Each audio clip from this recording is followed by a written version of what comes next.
Welcome. My name is Yitzchak Etshalom. I'm delighted to be teaching at the YCT Yemei Iyun. This is, my 12th year teaching. And of course, this is the first and hopefully the last year that we're going to be doing it in this format. But we're going to take advantage of this format and be able to look at a lot of different sources together. During the course of this shiur, I would like to take a look at a not totally overlooked, but not very well-known parak of Tehillim. And the way this shiur is going to break down is that we'll spend the first 15 to 20 minutes talking about Tehillim in general and about the structure of Tehillim, kind of the general educational pedagogic approaches that we need to address when studying Tehillim, the nature of some Pirkei Tehillim as being related to liturgy and that extra burden that places upon us in understanding. Then we'll take a look at our parak of Parak Mem Zayin within its context in Tehillim, and then we'll study the parak together, and we'll keep an eye on several other components that are going on. Tehillim. Tehillim is the Sidur of Am Yisrael. It includes tefillot of all sorts, tefillot coming from desperation, tefillot of gratitude, tefillot of longing, tefillot for very specific needs, like someone who is ill, Mem Aleph, someone who is fleeing his enemy, Kuf Mem Bet, someone who's about to go on a trip, Kuf Chaf Aleph, and Mizmorim of kind of general kind of tefillah, without specifying the particular need or the motivation. Approximately 100 of the 150 chapters of Tehillim in the book of Tehillim that we have, I'll explain what that means in a second, have a koteret. A koteret means a superscription. It means that there is somewhere between one word and two psukim that introduce the parak that are not really part of the parak itself. And so we'll take a look at our superscription. We're going to look at superscriptions a little bit more broadly, because they'll actually help speak to what our parak is about. Obviously, many, the reason I say 150 an hour Sefer Tehillim is that even though Tehillim in Tanakh is an agreed upon group of tefillot, for the most part tefillot, and without additions or deletions, there are, by the way, in the Dead Sea Scrolls and the Septuagint, there are added prakim of Tehillim. But of the 150 prakim of Tehillim that we have, several of them are very short. Chazal already point to the idea that some of them were originally joined. For instance, Chazal claim that Perek, Tet, and the Aleph and Bet were joined. There's reason to think that Tet and Yod were originally joined. Some of the Rishonim, so this is now 800 years later, suggest that Perek Kuf Yod Zayin, that very short, the answer to the trivia question, shortest Perek in Tanakh, 2 psukim, was actually part of the previous parak, and was not a separate parak. And late Midrashim speak about the 147 prakim of Tehillim, which correspond in the Midrash's take to the 147 years of Yaakov's life. So again, when I say 150 chapters of Tehillim, I mean in the way that we have it broken down, and it's been broken down that way for the last few hundred years, close to 1,000 years, and so therefore that's what we'll stick with. As I said, 100 of them have superscriptions of sorts, which seem to be ascribing the parak to a particular author, but not necessarily. Now, one more thing about the breakup of Tehillim that we're going to get into a little bit more detail is that Tehillim is broken up. We don't know how far this breakup goes, but Sadia refers to it, so it certainly is over 1,000 years old. Tehillim is broken up into 5 chumashim. And the idea of 5 chumashim very likely is meant to correspond to the 5 chumashim of Chumashei Torah. And the 5 chumashim really are somewhat distinct. A dear friend, Rabbi Dr. Benny Gesundheit in Alon Shvut, has done a lot of work on the typology of each one of the chumashim. But we'll find something interesting is that when we look into the first chumash of Tehillim, I'm going to share right now just a particular screen with you.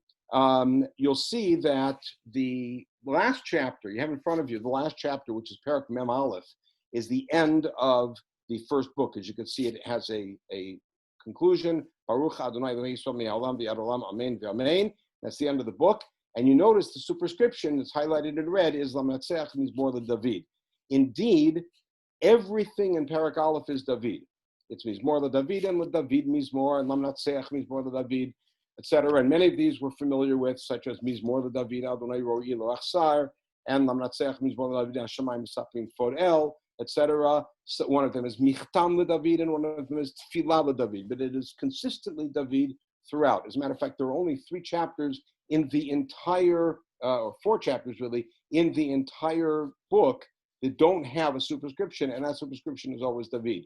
All right, and that is Lamed Gimel, Rananu, and Tet and Yod together, and Aleph and Bet together. And so that is the title. The parak that we're going to be looking at is Parak Mem Zayin, and I'll explain why I took Parak Mem Zayin specifically now. The Parak Mem Zayin is one of those prakim that we recite from time to time, but it suffers from what I will call the Bar Kamsa complex. I'll explain briefly. The story of Kamsa Bar Kamsa is a story that we generally reserve for Tisha B'Av, and often for Tisha B'Av morning or afternoon. And by the time we get to it, we are so tired and hungry and out of sorts that we read it somewhat cursorily. We don't really pay much attention to the details, which is why I always like to teach Kamsa Bar Kamsa about a week before over lunch.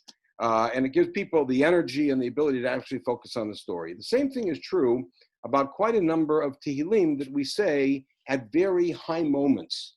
We often don't interact with them otherwise, and then suddenly we open up, in this case, our Machzor, and say Parak Mem Zayin, and we recite it, in our case, although I know there are communities this year that won't be doing it 7 times, but typically 7 times before Tkiyot, high energy, but that's not really a time for study. And so my interest here is in studying it in advance so that when we say it around the Tkiyot, whether it's 1 time or 7 times, I understand that this year, due to some of the limitations, it might be said less. And even if in a community where they don't say it, nonetheless, it expresses something which is very much related to Rosh Hashanah. So it's appropriate for us to study Mem Zayin. When we look at Mem Zayin, we will see that Mem Zayin is really part of a collection of Mizmorim that are associated with a particular group. So I'll share this with you here. Is in second, sorry. That in Divrei Hayamim Aleph, which is a Bayit Sheni composition, all of Divrei Hayamim is Divrei Hayamim Aleph, which is the first 10 prakim of Divrei Hayamim, pretty much are a presentation of the genealogy of the tribes, and Divrei Hayamim Aleph Vav is a presentation of Shevet Levi. And Shevet Levi, what one of the agendas of Divrei Hayamim is to present David as putting a lot of energy and time into preparations for the Beit HaMikdash that he will never see, right? And so David not only instructs Shlomo about building the Beit HaMikdash, but also appoints all sorts of individuals who will have jobs in the Beit HaMikdash when it's built. And one of those jobs is singers, something obviously close to David's heart.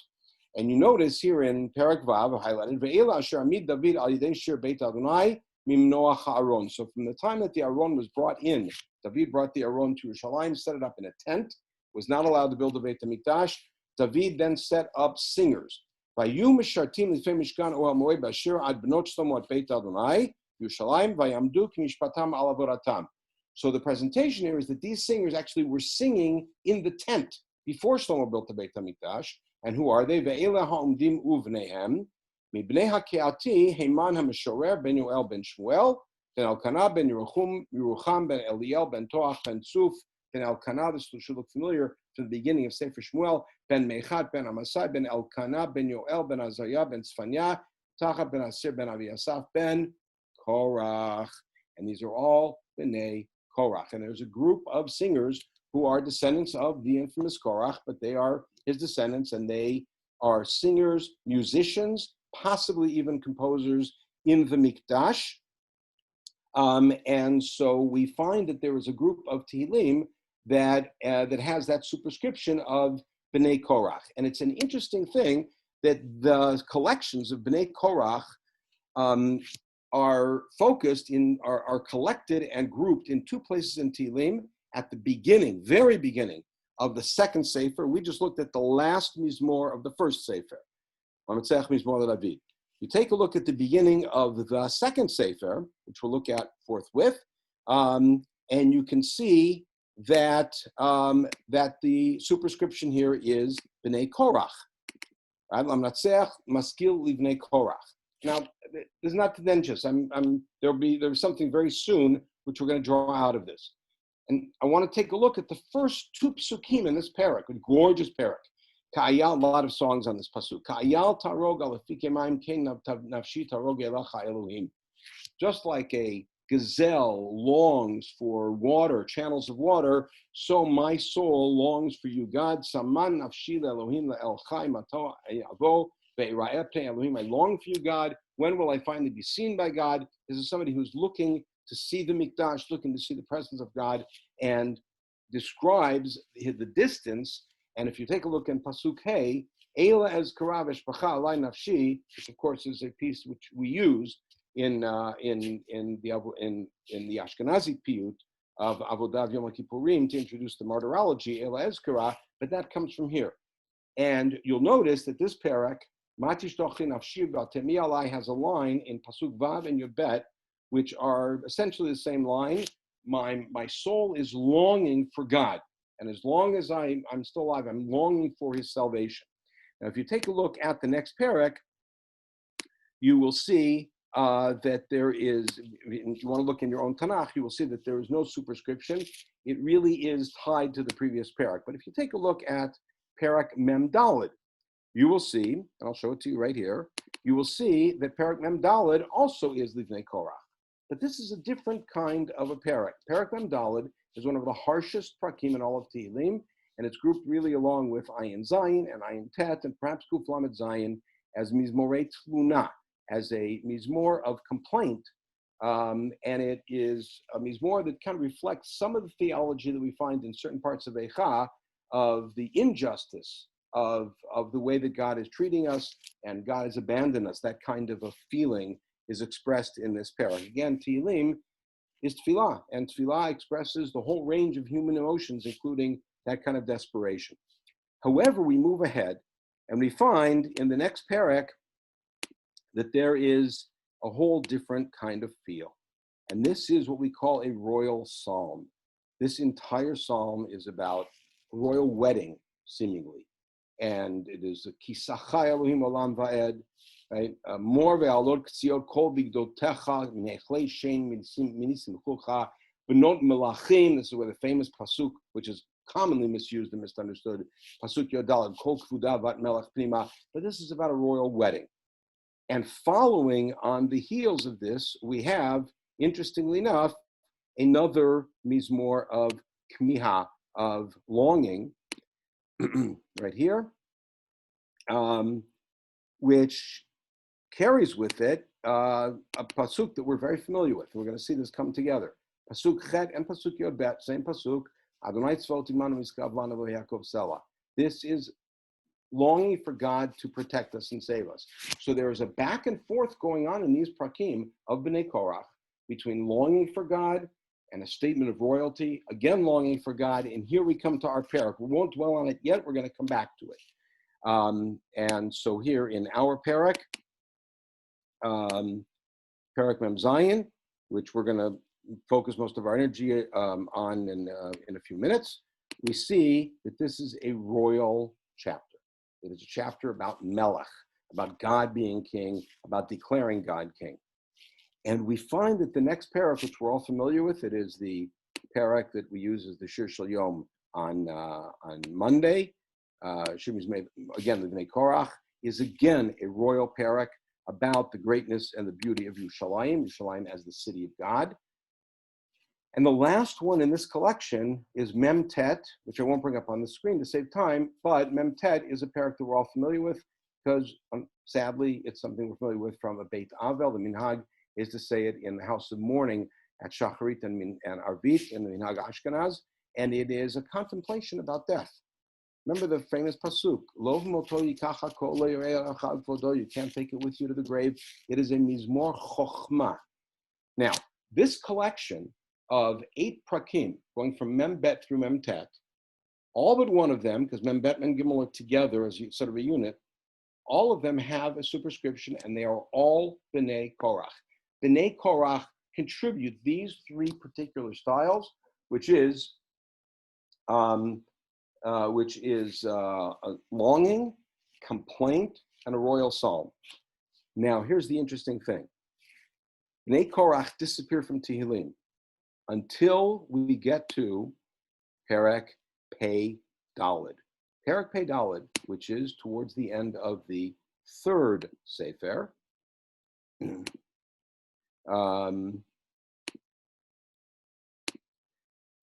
is again a mizmor about longing. Lamnatseach al hagitit. Gitit very likely is an instrument that was used.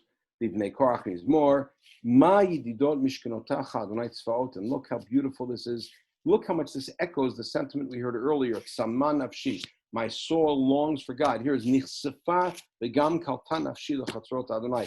My soul is burning up, is disappearing, is longing to the point of extinguishing itself to see the chatzrot of Hashem, the courtyards of God. And this has the famous pasuk Hey, Ashrei Yoshvei Beitecha Od Chasela.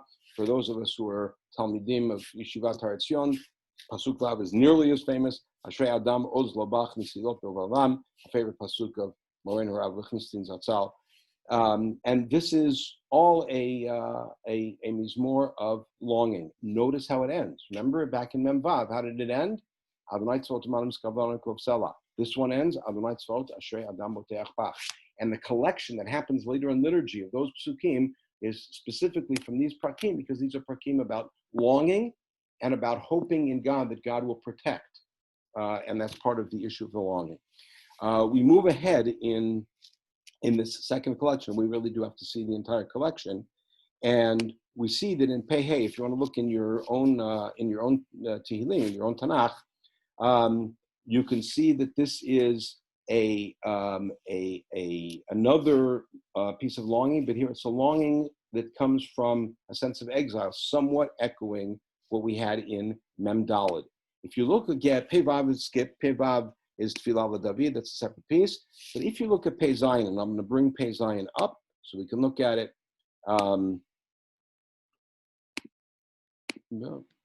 If you look at Pei Zayin, you will see Pei Zayin is a song of praise for Yerushalayim. And the very last one in this series, of course, each one of these deserves a shiur by itself.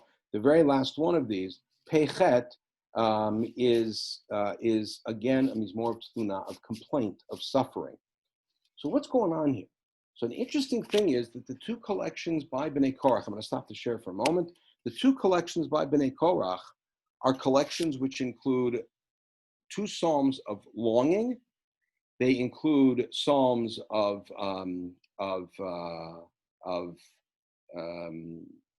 complaint against what they're experiencing as the evil in the world, and songs of, in the first section, Coronation of God, and in the second section, Praise for Yerushalayim. And if we put them together, we understand that what B'nai Korach are accomplishing in these 2 groups is to declare that the coronation of God is something that only can be manifest in Yerushalayim. Praising Yerushalayim is praising the palace. And declaring the coronation is essentially the preface to that. And it was when God becomes the king that the palace, that the city of Yerushalayim, that the Mikdash then becomes sanctified. And it's all around that picture that we suddenly have to we'll take a look at our Perek. So we're going to move now to our Perek, to Perek Mem Zayin. And for that, I will bring up the source sheet, which I'm not sure if was made available, but Perek Mem Zayin. I want to preface this with talking about Tehillim a little bit. When was Tehillim written? The answer is over a long period of time. Chazal tell us that there are Pirkei Tehillim written by Adam Harishon, Mizmor Shir Yom HaShabbat, that Moshe Rabbeinu added to that Moshe Rabbeinu wrote 11 Parkim of Tehillim, that Avraham, skipping around, wrote Tehillim. David is clearly the author of quite a number of Tehillim, but Chazal are quite staunch in the position that there is no single author to Tehillim. The Tehillim is a compilation of songs, of tefillot, of a whole range that over the course of however long you want to put it, were compiled and then were canonized into the book that we call Tehillim. When studying Tehillim, we have to think a little differently than when we study any other part of Tanakh. When we're studying narrative, for instance, you want to know the exposition, who are the characters, when did this take place, what is the tension in the story, what's the resolution in the story. When you're looking at a legal section, you want to understand who is the audience that's addressed, what's the context of the law, what's the application of the law, is there a reason given for the law, etc. When you're looking at a prophecy, so you want to pay maybe a lot more attention to the linguistic nuances and to see what allusions there may be in this prophecy to other things in contemporary life. You also want to see, is this proximity a proximate prophecy or an approximate or distant prophecy, and how it should be interpreted and understood, and why it was committed to writing, if it was contemporary, what's the permanent message. Every genre that we study, that we have to look at differently. When we look at Tehillim, we have to remember, Tehillim is song, and prophecy is also song. And as song, we have to understand several things. The first thing is, who's the author? Now, in most cases, we won't be able to pin down a name. Social Security number is out of our league. But what we hopefully will be able to do is to try to at least estimate who is the author, meaning what is the zitzim leben, the circumstance, the moshav b'chayim, the circumstance in life, and what is the particular event that's causing this particular mizmor to be composed. Is it a festive event? Is it a political event? Is it a personal, spiritual event? You know, you read Perek Lamed, Mizmor Shir Chanukah Tavayit David, and you realize this is somebody who was an individual who was at death's door and was saved, and now he comes to give thanksgiving to God. You read Mizmor David, you get Adonai Ro'i Lo Achsar, you get the impression that it's somebody who is reflecting back on their life, perhaps of turmoil, and then realizing that it really was a life of serenity, if they had taken a longer view, or however we want to interpret it. So what's the motivator? Like, who's writing it, in a sense, not again of name, but of person in what circumstances writing it. We also want to understand what are the words, what do the words mean? And important, because it's a song, we also want to understand what the structure is, because often the structure of the psalm will tell us what the message is.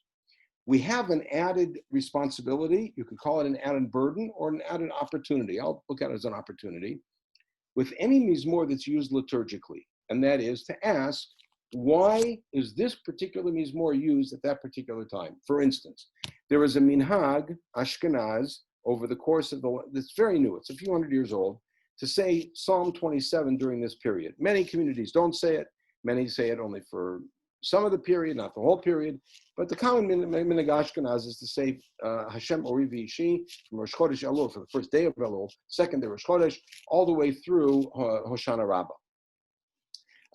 And the question is, what is the connection between the themes and the message of that parak and that season? So, of course, the first thing you got to do is study the parak and figure out what the message is, and then go from there to the message of the season and how is it informing the season. If you see, for instance, that the Shir Shel Yom of Yom Kippur, and we're going to see this in a minute, was Mima'amakim Karaticha Hashem, Parak Kuf Lamed, a very popular and commonly misused, overused and misused in a lot of wrongs and circumstances that don't really fit the mizmor. Let's say wrong, but they don't fit the mizmor. But Mima'amakim Karaticha Hashem. So to properly understand its connection to Yom Kippur, you have to properly understand what the parak is. And by the way, sometimes it goes in the other direction. By realizing that it's the parak for Yom Kippur, therefore it may tell us, it may help inform how to understand the parak. Okay, so I want to start with a passage not from Tanakh, but from Masechet Sofrim. You see it on the handout. The first source is from Masechet Sofrim. Masechet Sofrim is part of what we call the Masechtot Ktanot, literally the little tractates. And the Masechtot Ktanot is a collection of tractates which are from the Gaonic period. They were collected evidently in Bavel, 8th, 9th century, perhaps likely 8th century. However, they reflect much older halachot that were either found also in Breitot in earlier collections, and they were organized really for very practical purposes. So that the Masechtot Ktanot include Sofrim, which is chiefly about what a Shofar has to do, the writing of Sefer Torah, but also a lot of synagogue customs, which we hear about for the first time in Masachet Sofrim. Masachet Smachot, which is a euphemism, organizes in a sequential system the laws of mourning, starting from Bikur Cholim and then from the moment of death, etc. And Masachet Kala, which is a very small one. I actually attended a wedding this morning in Silver Spring on Zoom. Tonight I'm going live to a Sheva Rachot from here. So Baruch Hashem, it's a good season, but with mask. Masachet Kala is a very short Masachet about a wedding. So it's well organized. In Masachet Sofrim, towards the end, there are different Perek identifications. Depends what edition you're looking at. In Perek Yud Chet, Halacha Yud Aleph, you find a list of the Shir Shel Yom. Now, I'll explain. The Mishnah in Masachet Tamid, which I think we're all familiar with, at the very last Mishnah, Perek Zayin Mishnah Daled, tells us that Hashir Shalvim Hayu Omim Beit HaMikdash, that the Levim would sing a particular psalm every day of the week in the Beit HaMikdash, a different song every week. Parenthetically, it was sung at the time of the wine libation of the Korban Tamid Shel Shachar. So the morning Tamid, after it was brought, they would pour wine into the plugs on top of the Mizbeach. As they're pouring the wine, the Levim are singing this. Ein Omrim Shira El Al Yayin. And so they would say on the first day, chapter 24, the David Mizmor, we said it this morning. Then on the second day, something we just saw, Shir Mizmor V'nei Korach, Gadol Adonai Mulam Meod, etc.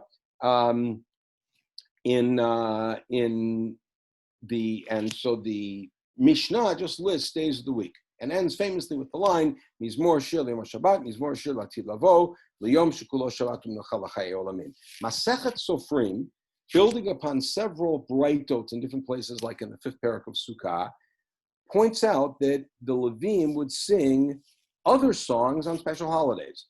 And it's a question whether they would sing it additionally or in place of. It seems like it was in place of. And so we're told that, for instance, on Chanukah, they would sing Armim Hashem K'Lidatani. On Purim, they would sing Eli Eli Lama Zavtani, Parak Chafbet. In the custom of the Vilna Gaon, in many places of Ashkenaz and Eretz Yisrael follow this custom. They will still say this as the Shir Shel Yom on those days. And so on Rosh Hashanah, what Mizmor was said, Kol Ha'anim Tiku Chaf, Mizmor Mem Zayin, the one we're going to study. So instead of it being presented as the Mizmor said before Tkiyat Shofar, which is a much later custom, it's presented here as the Shir Shel Yom of Rosh Hashanah. Parenthetically, you could see the rest of it. Yom Kippurim, not only Mem Mamakim, but Parchin Nafshi, the one that we say on Rosh Chodesh. On Sukkot, Noda b'Yehuda Elohim b'Yisrael Gadol Shmo, Vayhi b'Shalem Sukkot, Perak Ayin Vav of Tehillim.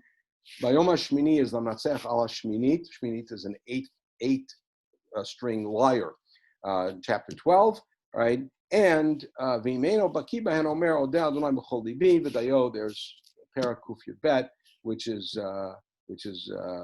beautiful short Perak, and Kuf Yud Aleph. And people know it, it's a short acrostic, and people would say that instead. Okay, so our parak is a parak which was considered to be the Shir Shel Yom of Rosh Hashanah. So let's take a look at it and see what's going on. But I want to keep in mind that this is a royal coronation parak, and remember the issue of coronation and the connection to Yerushalayim, the way that Bnei Korach coordinated their piece. Okay, we'll take a look through from the beginning. I realize the number of people are sending me questions via chat. I will try to look at, I'll take a break just before the end of this year and to try to look at them and try to answer them. Depending what time we finish shiur, we might have a few minutes afterwards to open up the mics for some questions. But in the meantime, I'll get through the material. Okay, the parak starts, and you have in front of you 10 psukim. However, properly, you really have 9 psukim, because again, the superscription is not part of the parak. Lamnatzech B'nei Korach Mizmor is not really part of the parak per se. Okay, Lamnatzech B'nei Korach Mizmor. And again, we've talked about that. By the way, the Menatzeach means for the conductor. So this is a direction for the conductor. And it's evidently composed by Bnei Korach. It's possible that it was composed for Bnei Korach to say. I will mention parenthetically an interesting approach of Saadia Gaon, who maintains that all of Tehillim, and he says this against Chazal says this against tradition. And very likely, if you take a look at Uriel Simon's treatment of it in 4 Approaches to the Book of Psalms, a wonderful book, you'll see that very likely Saadia himself didn't even mean it, but it was part of a polemic against the Karaites, which was Saadia's sort of major focus in his public life, where he says that all of Tehillim was actually said by David as prophecy, not as prayer, and that whenever you find other names like Bnei Korach or even Tfilah LeMoshe, that it meant that Bnei Korach or Moshe's descendants, who are Levim, of course, were charged with saying this parak, with performing it, but not they weren't the composers. But that's not the normal approach of it. That's not the standard approach. Seach Bnei Korach means more. Okay, here we go. Now, Kol Hamin Tikuchaf, which means now the setting. A person is speaking to the world. Is the person really speaking to the world? We'll get to that in a second. A person is speaking to the world and saying, Kol Hamim, all the nations, Tikuchaf. He's giving them an order. This is the imperative. Clap your hands. Hariu le'Elohim b'kol rina. Lahariya means to make a loud sound. It doesn't necessarily mean to blow a shofar.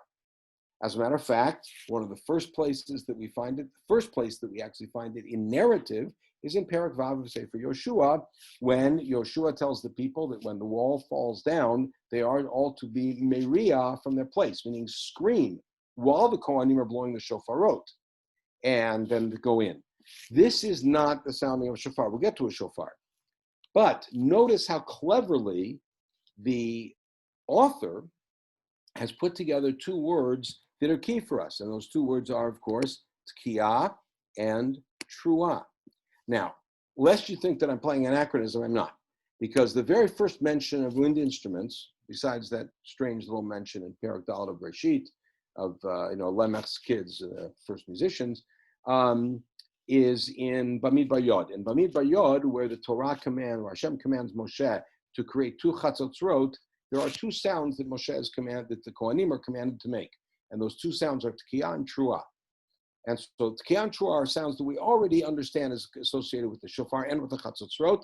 Parenthetically, the problem is, as the Gemara in the last paragraph of Rosh Hashanah tells us, we don't know what a truah sounds like. It might be genuche ganich, sighing, it might be lolil, it might be ululating, or it might be both of them, and that's why we make all the different sounds that we do. We're supposed to make a tkiyah, truah, and then truah has 3 different alternatives that we do all of them. So call him tikuchaf, clap your hands, hariu lelohim b'kol rina, sing out to God with a song, with a song. Now, let's step back and ask the question: what are we doing talking to the nations? Does such a thing ever happen? So the truth is, it does, and it does in several different places. And I'll show you one of them now. Second. And that is right here. Good. Okay, you take a look at this parak, which we all familiar with, say it every Friday night. And this is one of a number of prakim where we turn to the rest of the world and we tell them to sing. We tell them to praise God. Publicize this among the whole world. It's not unique to Tehillim, but it's found really in much greater concentration in Tehillim. The question is, what does this mean? Does this mean that we're actually getting up on some sort of an international Zoom broadcast and telling the whole world to sing to God? No. By the way, this is not something, as I said, unique to Tehillim, but in a different format, it shows up throughout the Nevi'im. We find Yeshayahu, for instance, starting from Perek Yudalad, for the next 10 prakim, giving prophecy to the other nations around. Masa Bavel, Masa Tzor, Masa Duma. We find Yirmiyahu at the end of Yirmiyahu, giving Nevuah to the different nations, specifically Moab, Edom, and Ammon. We find Amos at the beginning.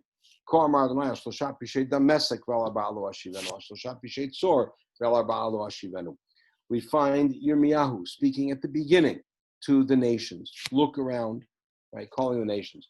We find many of the Nevi'im speaking to all the nations, and this is not an international broadcast. What it means is that the Navi is speaking in his closed group and broadcasting a message as if to have his audience eavesdrop on what he's saying to the world. But the point is not what the world's going to hear. The world's not interested. It's what his audience is going to hear. In the same way in Tehillim, when we broadcast a message to the nation, we're essentially, and this is where it's a little different than in the Nevi'im, we're essentially expressing a desire that at one point in time, this message will reach the rest of the world. We realize that it's not happening now, which means these chapters are what we would call eschatological. They have an image of an end of days scenario when the entire world comes around to an understanding, and Am Yisrael broadcasts that understanding, and that understanding, of course, is something that all starts with one character that we have to recognize and take a stop for a minute and take a look at, because this character is central to our entire story and to our entire parak, right? And so who is it that really generates this story? Here he is. Our story does not start in Bereshit Aleph. Our story starts in Bereshit Yebet, or the end of Yud Aleph. Our story starts with Abraham. Abraham is Avinu. We don't call Noah Avinu or Adam Avinu, Abraham Avinu. And our story starts with Abraham, and let's see what Abraham's task is. 3 psukim, very simple. Hashem tells Abraham to leave his household, his family, everything behind. Right, to the land that I show you. That's what I'm going to do for you, which is I'm going to make you great, and you be a blessing. So far, Abraham doesn't have to do anything. Or again, you sit still, people who bless you, I'll bless. People, the one who curses you, I'll curse. So far, Abraham doesn't have to do anything except leave. I mean, it's big, but that's all. And then here's the clutch. Through you, all of the families of the world will be blessed. In other words, you're going to be the vehicle for blessing the entire world. This is where our parak starts. The notion that we're going to get up in front of the entire world and tell the world, sing to God, praise to God, acknowledge the one God to whom we are all accountable and who created all of us, starts right here with Abraham. We do not find Adam Rishon, we do not find Hevel, we don't find Cain, Shet, Enosh, Noach, any of them having a mission until Abraham.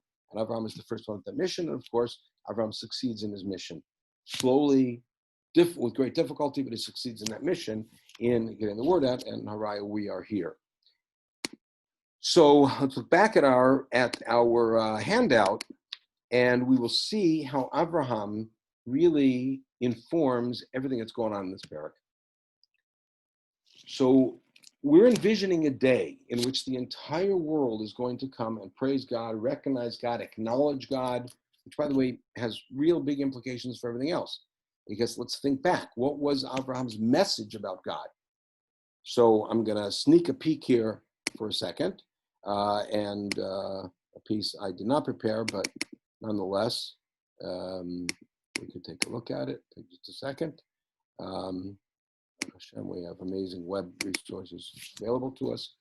You take a look at Pasuk Yod Zion, right here, this section. And you see that Hashem decides to share with Avram what he's about to do to stone, which leads to the famous negotiation, 50, 45, 40, 30, 20, 10, sold. Hashem says, am I going to keep from Avram what I'm about to do? He's going to become a great, powerful nation. By the way, at this point, Avram has one kid, and that's Ishmael. And again, that blessing. Through him, all the world will be blessed. All the nations of the world will be blessed. Here's the kicker.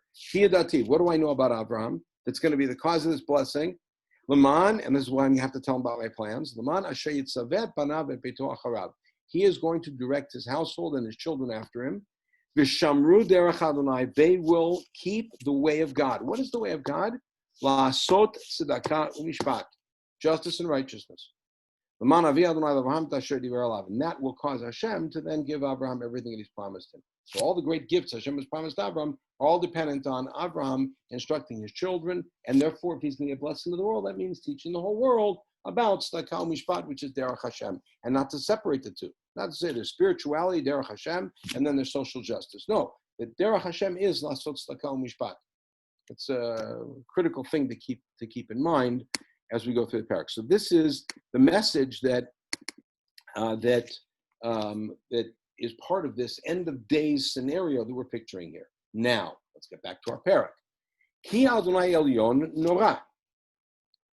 God is Elyon and Norah. Norah means awesome. Awesome in the pre-Ridgemont High days, meaning of something that inspires awe.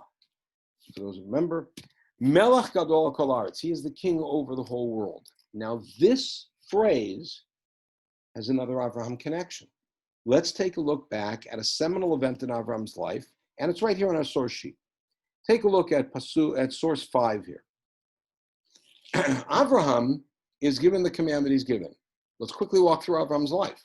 Avraham comes to Canaan. Hashem says, I'm giving you this land. He builds a mizbeach, then he travels south, and then there's a famine. He goes to Egypt, and what happens in Egypt happens. He comes back, and he builds a mizbeach again, and his shepherds and Lot's shepherds have their fight, and Lot separates, and Abraham stays behind, and Abraham is promised the land again, and then there is a war. Essentially, 4 empires from the Far East, the relatively Far East, from the Mesopotamian Valley, have come and conquered the whole Levant, and enslaved everybody, and at one point these little towns decide to stop sending tribute, which is a rebellion, and so the big nations come and conquer them and take everybody away as hostages and take all their stuff, and Avram gets involved because of Lot. Interesting thing about Avram, but that's parsha by itself. Comes in, takes his men in essentially a guerrilla action and saves the hostages. He doesn't necessarily defeat the kings, but he saves the hostages who are at the back of the camp, and he brings them all back with their stuff. And then there's a detente between Avraham, Melech Sdom, evidently representing the kings of the 5 little towns, and Melchizedek. Who's Melchizedek? Melchizedek, Melech Shalem. He's the king of a town called Shalem. Now, Shalem, we know, is the earlier name for Yerushalayim. We actually know this from Sancheriv's prism, where the town of Yerushalayim is called Uru Salim, meaning the city of Shalem. Right? So Melchizedek is the city and the king of this city.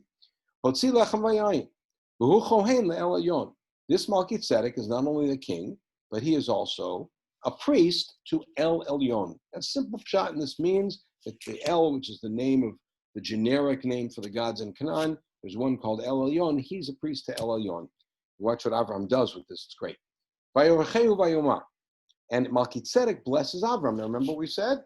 God said, I'm going to bless those who bless you. So this is the first time that Avram is blessed. Baruch Avram le'el Elyon konei shamayim va'aretz. Avram is blessed to El Elyon, is my God, who created the world. Uvaruch El Elyon asher migain. Keep an eye on that word. Migain sarecha biyadecha. Blessed is God who handed your enemies over to you. Vayiten lo ma'aser mikol. Now a little bit later in the parsha, we don't have it in front of us, but a little bit later in the parsha, the king of Sodom tries to negotiate with Avram, says, Ten li nefesh, give me all the people, you keep all the money. And Avram says, Harimoti adi el Adonai el Elyon, konei shamayim va'aretz. I have lifted my hand up, I have taken an oath to Hashem el Elyon, who created the world, that I'm not going to take any spoils, etc. So what does Avram do? Avram takes El Elyon, which at this context is at least somewhat pagan, and he monotheizes it, and he personalizes it, using Hashem's personal name, Yod Kei Vav Kei, Hashem El Elyon. And that's how he sort of brings that into the fold. He doesn't oppose it, he brings it into the fold. Keep an eye on, again, on the word Elyon. Let's go back to our parak. Ki Adonai Elyon Norah. Elyon is another Avram word, so it brings us back. Melech Gadol Haaretz. God is the king over the whole world. Now, Yadber Amim Tachtenu. Lahadbir means to guide. It means also to subjugate. Now, even though this sounds like the future, it really is a past tense. Yadber Amim Tachtenu. He has subjugated the nations under us. Ulu'umim Tachat Raglenu. Perfect parallel. Amim and Le'umim. Tachtenu, Tachat Raglenu. God has subjugated the nations under us. So, by the way, that puts a little bit of, shall we say, less than politically correct and popular kind of approach to understanding this eschatological vision, but it is what it is, which is that all of this call to the nations to praise God is going to happen because we've been victorious over them, and they really don't have a choice. Okay. And then we turn around and say something which has tremendous echoes today. Yivchar lanu et nachlatenu. Again, Yivchar here does not mean will choose, but has chosen. He has chosen our nachala, meaning our land. Et Goon Yaakov, I'm going to talk about this for a minute. Asharahev Selah. The word Selah here has no meaning. It's a musical notation in the middle of the parak. But he has chosen our land, which is the pride of Yaakov that he loved. Now, does that mean the land that he loved or Yaakov that he loved? Or is it deliberately ambiguous to allow it to be both? He loved the land and he loved Yaakov. What does Gaon mean? So Gaon, there's an interesting little thing about the word Gaon. The word Gaon in Tanakh means pride. We say it all the time in Shirat Hayom, Asher Adonai ki Ga'o Ga'a. And Gaon Yaakov, which is a phrase that shows up 4 times in Tanakh, the pride of Yaakov, here and in at least one other place, refers to Eretz Yisrael. By the way, the title Gaon Yaakov was a title that was part of a much longer title given to the heads of the yeshivot in Bavel. And so it was Rab Sadia, Al Fayumi, Al Kohen, Reish, Metivta, the Pumbadita, Gaon Yaakov, something of that sort. And so the short version of it was Gaon, Sadia Gaon, and therefore they're called the Gaonim. By the way, the word Gaon in Hebrew has nothing to do with brain power. It has to do with pride and power and sort of esteemed position. An interesting thing happened is the word Gaon fell out of use pretty much in the 11th century when Rav Gaon passed away and the Gaonate sort of lost its luster. And the last Gaon was maybe a few decades later, maybe 100 years later. And the term really was not used until really the 18th century, when there was a brilliant man who was the pride of Vilna, who was known as der Vilner Gaon, right, the Gaon Vilna.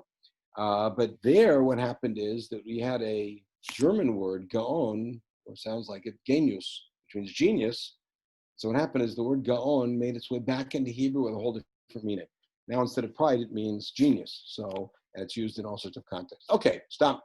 But the point is that God has selected this territory, this land, the pride of Yaakov.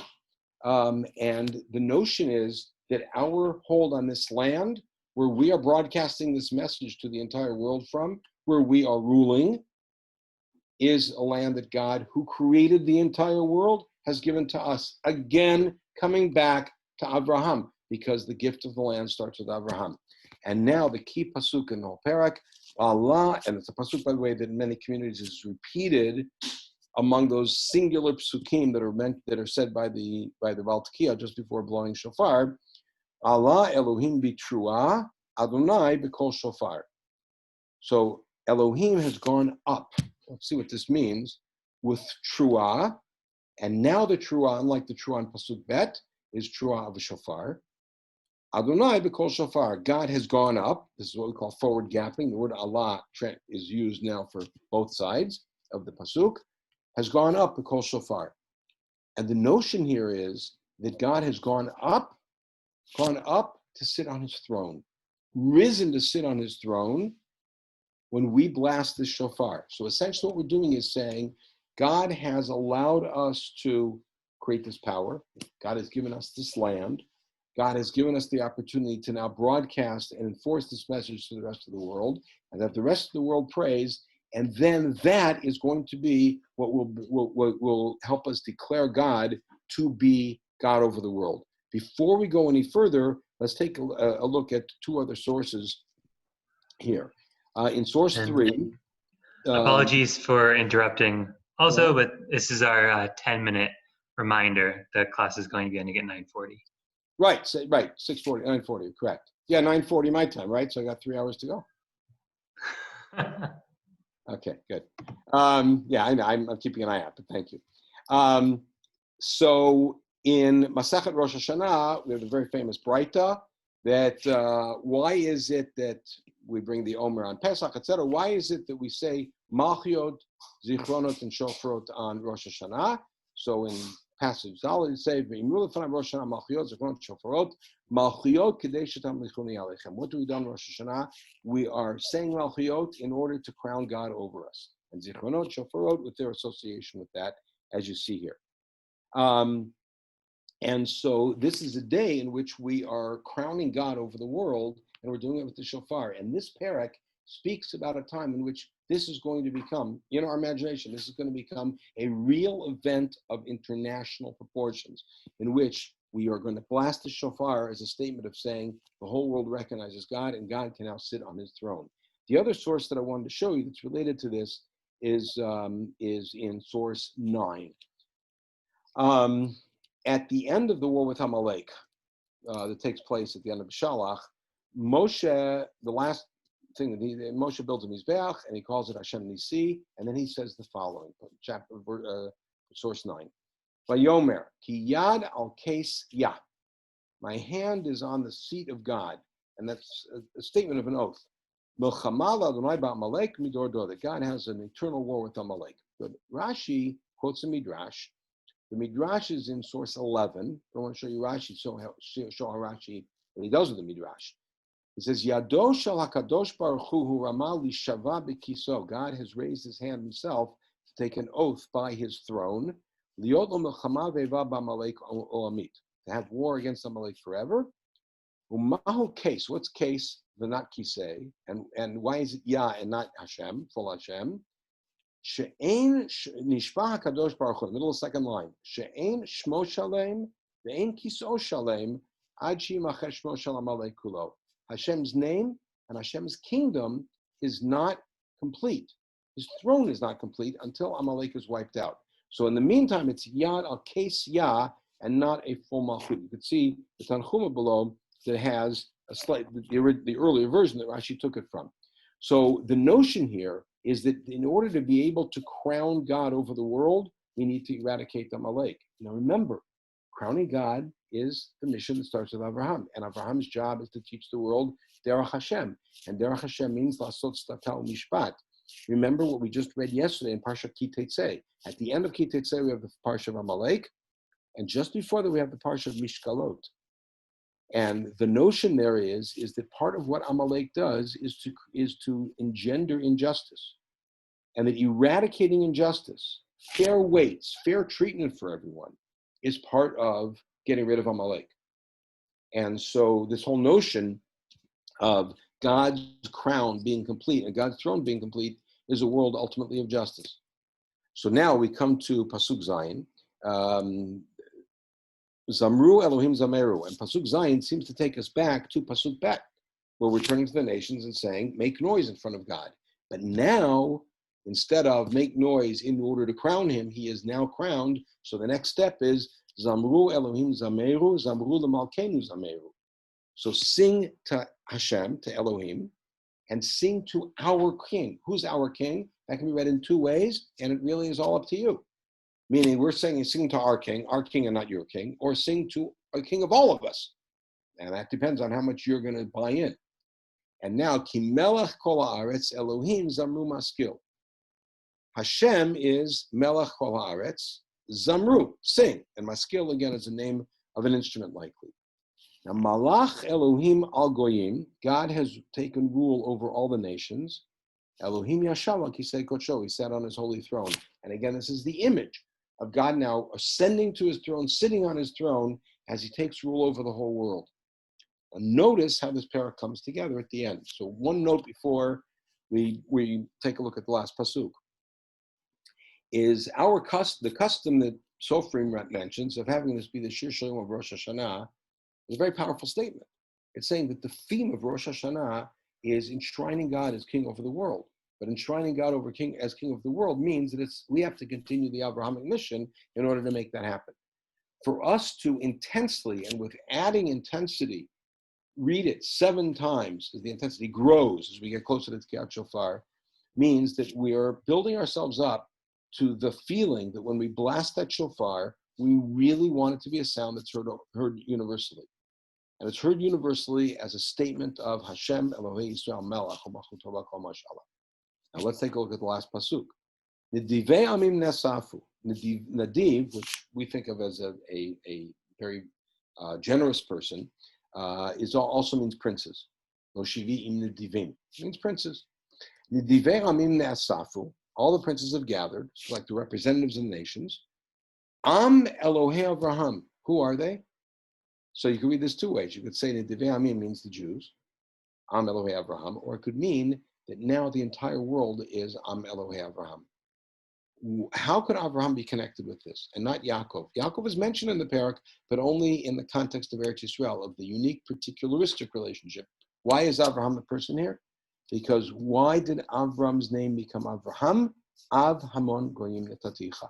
Abraham is the one who essentially spreads God's wings to cover the entire world and to bring people under those wings, right? To paraphrase from Boaz's words to Ruth. So the people who now have accepted, and hopefully it's everybody who have accepted God's rule, the accountability, the essential demand for personal and communal justice and correct behavior, and essentially accountability to God for what you do, is something that is associated with the message of Abraham. So, Am Elohei Abraham, Kil Elohim, and here we go, Magine Aretz. God is the one who has the control over the land, the protection of the land. But remember that word. What did Melchizedek say to Abraham? Asher migein sarecha biyadecha. This is another Abraham word. Meod na'ala. God has risen greatly. What this parak does is it builds off of the story of Abraham and Melchizedek, which is the first event of the promise that God gave, that Abraham rachacham kalacha or that Abraham with his actions has inspired foreign leaders. Foreign leaders are recognizing God. Foreign leaders are recognizing Abraham's special position vis-a-vis God, which is a microcosm of the messianic future that we envision and that we hope to enshrine and to start, as it were, with the Tkiyat Shofar, which is why we read this parak beforehand. There are numerous sources here. One thing that I just want to point out, to give you some food for thought, because we have about a minute and a half or less, is that on the page 3 and page 4 and page 5, I suggested a few different ways in which you could look at this parak, and I'll give you the opportunity. Everybody take a look at this parak and see that the way that it's structured, there are numerous ways, alternative ways to see what the proper structure is, and it pretty much walks itself through. But each way ends up with a slightly different lesson. The broader lesson is one that I think comes out from what we talked about. But in the meantime, hopefully it's a lesson that we can internalize. This has been a very difficult period for all of humanity. It's been a very difficult period in our country, in America. It's been a very difficult period for Am Yisrael internationally. And what we're really praying for ultimately in 3 weeks' time, a little bit less than 3 weeks' time, is that the whole world should say Adonai Yahweh Yisrael Melech U'Malchuto B'Kol Mashallah, a sentiment, an idea, an acceptance that we hope to usher in with Tkiyat Shofar.